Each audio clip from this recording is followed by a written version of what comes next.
Youth Icon 2024 Tlangwal sang lian a tai tia a chebon rep hle maya MHCP dei voi somnga pakhat na Salem Veng branch MHCP chuan wai me hola an manga tai tia Tlangwal sang lian a hian MHCP dei man puin tlamoi tak mai mangin MHCP te hi a oya a fans te loma wangin an luang liam zoi ani ber mai tun toma hian Tlangwal sang liana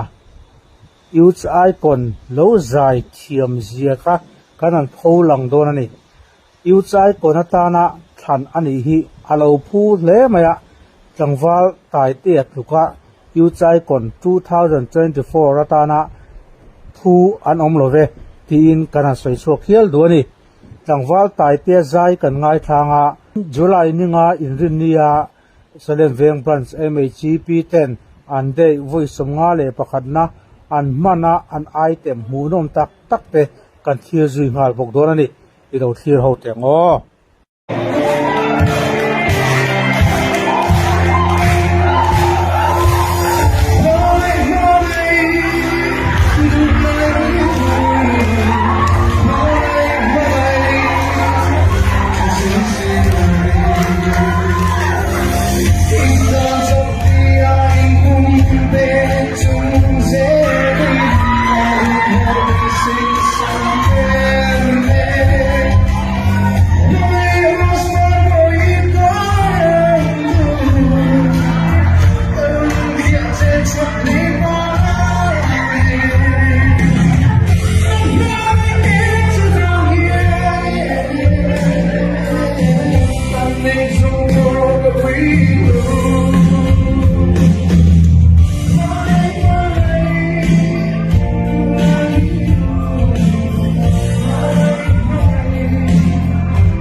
kholum le boruak wap kara semdam thli ingai thinem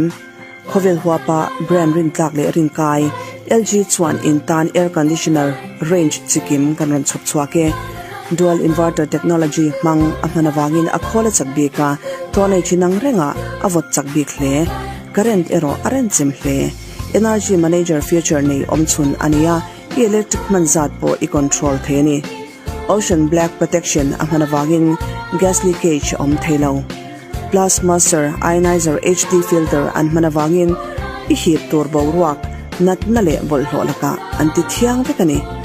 service number 1 customer satisfaction apo number 1 intan LG classic laya manthei hot and cold AC range chikim kanla nei cheu boke e budget boilo turin easy monthly installment tin kan pe theirenge LG air conditioners semdam thli distributor and brand shop for LG D3 Business Enterprise Raml North phone 0389 234 0590